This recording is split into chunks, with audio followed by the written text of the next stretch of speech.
J'entendais dire, tout notre avenir dépend de l'éducation, et l'éducation dépend du dessin, car rien ne nous fait connaître une nature et un caractère d'enfant mieux que le dessin. Et comment enseigner avec fruit si l'on ne connaît d'abord l'enfant?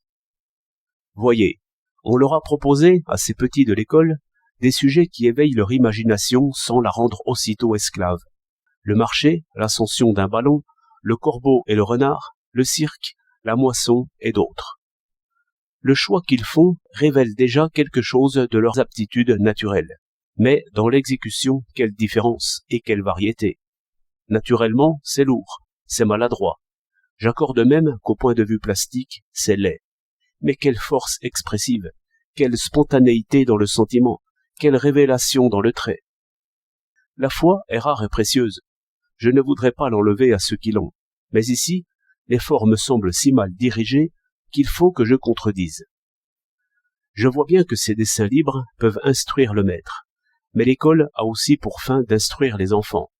Vous dites que, pour instruire, il faut connaître ceux qu'on instruit. Je ne sais.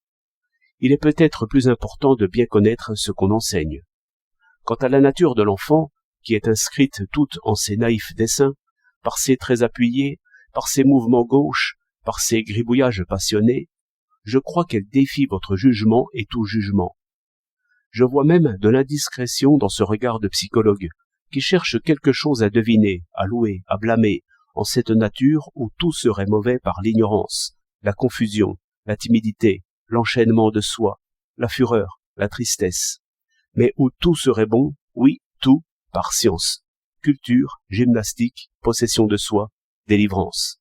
Et, comme je suis assuré que les humanités sont bonnes pour tous, ma foi, je les développerai pour tous, et de mon mieux, et chacun en prendra ce qu'il en peut prendre, et le fera sien. Car j'ai une idée étrange, bien éloignée de ce qu'on dit communément là-dessus. Idée vérifiée bien des fois, c'est que ce qui est beau pour tous, et humain universellement, est justement ce qui semble avoir été écrit pour chacun. Au lieu que ce qui veut s'adresser à moi, enfant ou homme, et se mettre à ma mesure, est toujours à côté, et souvent au-dessous.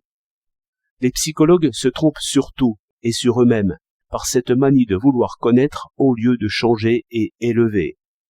Connaître ma pensée, c'est la faire. Connaître mon sentiment, c'est l'élever et l'humaniser. Mon vrai portrait est dans Homère, Virgile, Montaigne. Et, encore plus à l'enfant qu'à moi-même, je dois tendre un miroir où il se voit aussitôt grandi et purifié. Mais l'idée est obscure. Il faut avoir lu et relu les grands livres pour savoir où sont les meilleurs conseillers et les vrais redresseurs.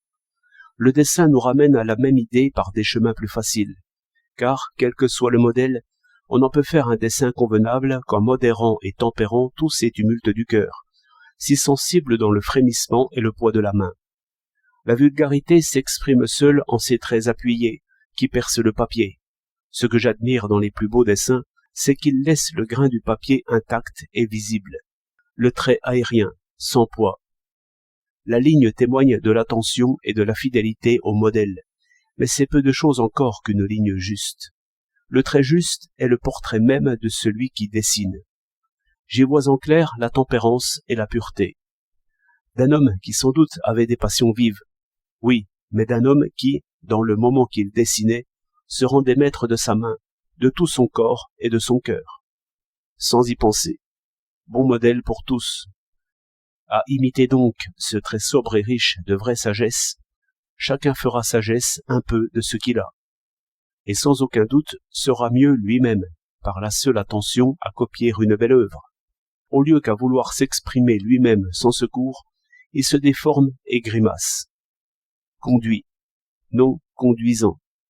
Esclave, comme sont et restent tant d'autres, parce qu'ils n'ont point voulu imiter.